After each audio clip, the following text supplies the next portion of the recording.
evacuate it. Still, there's a lot to do. Currently, we have more than 135,000 power outages and more than 81 road closures from flooding or debris. Secretary Trogdon will provide specifics on the road closures. If you must drive, be alert for downed trees and power lines. Don't drive on roads covered with water, and of course, don't drive around barricades. I'm truly grateful for everyone who helped to make preparations for this hurricane. I also appreciate our first responders, some of whom are in the field doing their jobs as we speak. We also appreciate the work of Duke Energy, Dominion Electricities, and the North Carolina co-ops for working hard to get the power back on. I want everyone to know that they can stay informed still with readync.org for emergency information, drivenc.gov for road conditions, and if you want to think about donating your time or your money, you can go to nc.gov/donate. I have with me today Emergency Management Director Mike Sprayberry.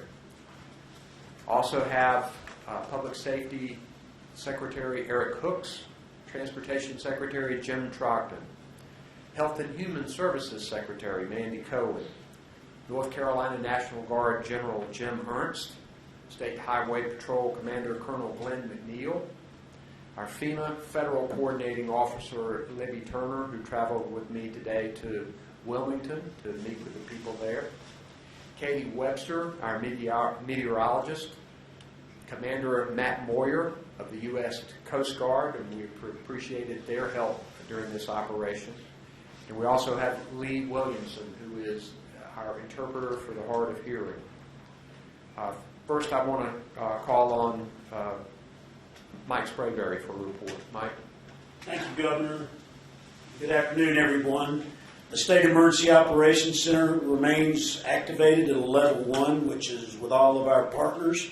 As the Governor mentioned, Ocracoke Island did experience significant storm surge, and we're working with our National Guard partners to help those folks get better and provide them with the support that they need. Our swiftwater rescue teams continue to perform wide area searches in areas where weather permits. We've identified possible locations for our mass feeding kitchens, and we're prepared to execute that mission as soon as it's safe to do so, and we have identified a need. Our post-storm preliminary damage assessment plan is in place and will be initiated tomorrow. Concurrently, we have begun to demobilize unneeded response resources. Our utility partners continue to execute restoration operations in eastern North Carolina. The resident population in our shelters have begun to decline as the storm exits the state, although we do remain operational. In closing, let me thank our media partners for keeping our residents and visitors informed throughout this event. Thank you very much. Thank you, Governor. I'll call on North Carolina Department of Transportation Secretary Jim Trogdon to talk about our road conditions. Thank you, Governor. As of 2 p.m. this afternoon, all interstates are still open. We have 5 U.S. routes that have closed locations. U.S. 264 alternate just west of Greenville that I reported earlier today. Also U.S. 264 near Belhaven, U.S. 117 College Road in Wilmington, U.S. 70 near the town of Beaufort, all due to high water, and then U.S. 15 near Laurinburg due to downed trees and power lines. We have 9 locations of North Carolina primary routes closed. 4 of those are on NC 12 in the vicinity of the town of Beaufort, Ocracoke, Frisco, and Southern Shores, as well as NC 133 in Brunswick County, NC 132 in New Hanover County, all due to high water, and NC 304 in Pamlico, NC 118 and NC 43 in Pitt County, each from downed trees. The initial report I received this morning on the bridge damaged on NC 12, there was a bridge damaged in Ocracoke Village, but it was not on NC 12. It was on a secondary road leading to NC 12. We also have 67 secondary roads which are currently impassable.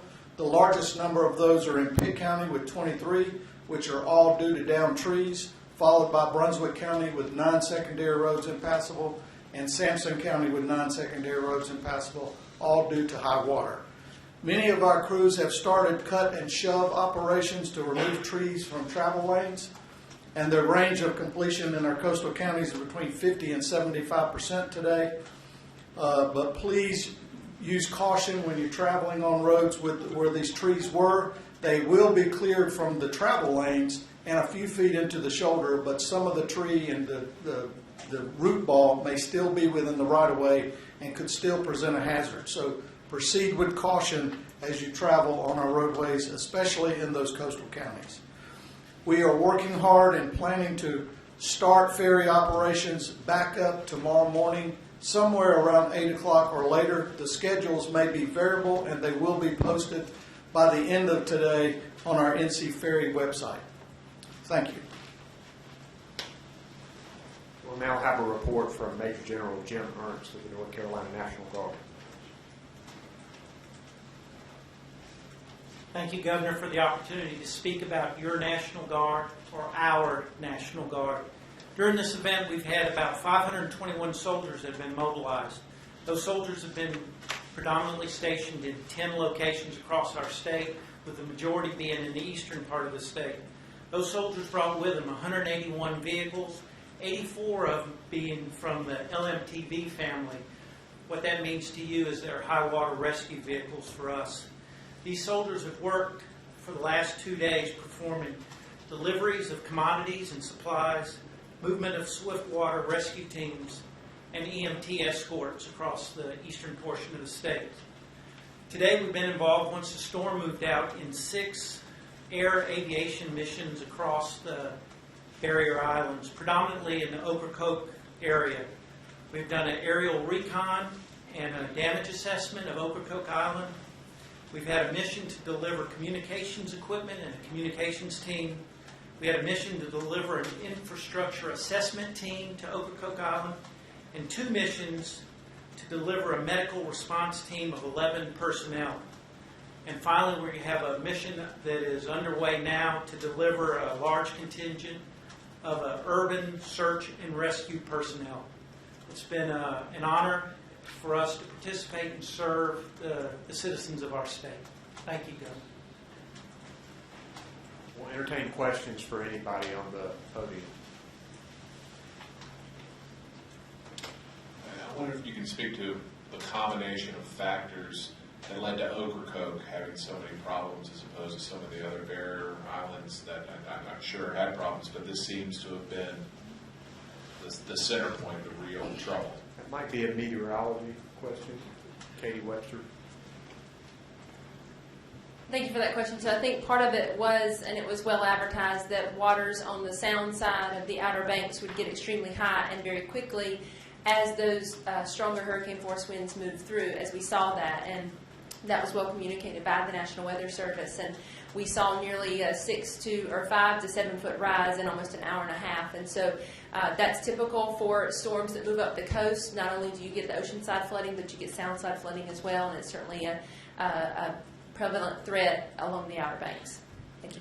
Is there something though about Ocracoke compared to other parts of the Outer Banks? Is it lower lying, or was it just some confluence of factors? I think it's together. You have the barrier islands that are fairly low lying already and surrounded by water on all sides, and so you have a double threat. You have water coming from the ocean side and then that backside from the sound, and that's commonly seen in previous storms as well. Thank you. We know we've had anecdotal reports from people on the island who say that they've never seen it that bad. So don't know that to be true, but we've certainly heard that. Oh, I'm sorry. Yes.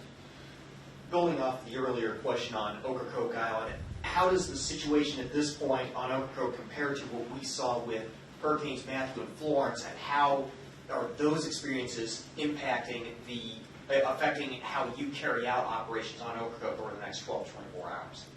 We saw a lot of inland flooding with Florence and with Matthew I think when you have flooding on an island like that, you have to be concerned about getting resources to them. Obviously, you can't go by land, and so everything has to be airlifted in there with medical personnel and with food and supplies. We know that the flooding there is significant, much like the flooding that we had in the past 2 hurricanes, but it is very concentrated. We haven't seen significant flooding. We've seen a lot of wind damage here for this. We still don't know the full assessment at this point, but we know that the Outer Banks have been hit pretty hard. The Hatteras was hit pretty hard with some destruction. I'll probably be headed out there tomorrow to look and have a look-see myself. Governor, we've heard some stories about some attic rescues from people who were up on in their houses and were rescued on Ocracoke Island. Do you or your staff know anything about that? Or So we don't know anything officially about any attic rescues on Ocracoke because during the time of the storm, there's no search and rescue crews out there, certainly no aviation. I can tell you, just like the General was talking about, we have subsequently sent a lot of assets out there to include communications, incident management team, infrastructure experts. We're going to have a 30-man search and rescue team going out there to go through all the structures right now. But during the actual event, we didn't hear any reports of anybody being rescued like that. what I said, quick follow-up. There was a mention of a 79-year-old man that had to be airlifted out. Was that just because of current medical issues, or what was he? Was he injured or anything? He had a current medical issue, and the Coast Guard was able to airlift him out. Not storm-related. Right. The longer we go and we don't hear a report of injury or death in Ocracoke Island, the better it is. That's very positive so far. Any other questions?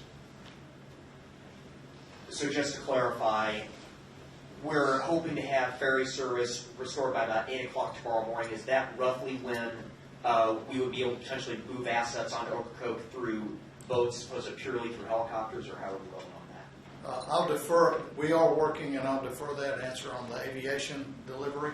But we've been released to do some reconnaissance on our ferry routes over to Ocracoke. So that'll be going on between now and tomorrow, working with the Coast Guard. We got to clear the channels. We believe some of the service, we're just not sure which ones will be turned on by 0800 tomorrow. But when we get that information, we'll post it on the NC Ferry website so everyone will be able to access it as soon as possible.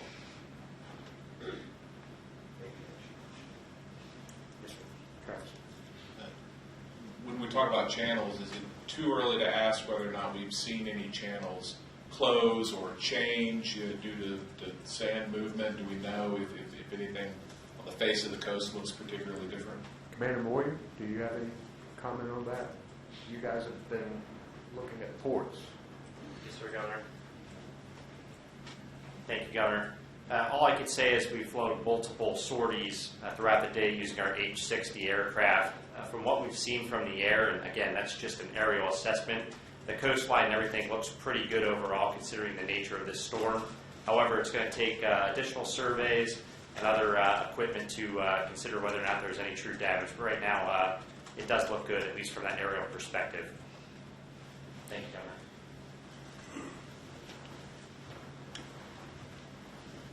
I wonder if General Ernst could come up here and talk just a little more about these six aviation events that you had today. Could you just describe what type of aircraft are being used, and were all six going to Ocracoke? Yes, sir. All six flew Ocracoke. They've got 3 different types of aircraft. There was Lakota that did the first aerial recon mission that I mentioned.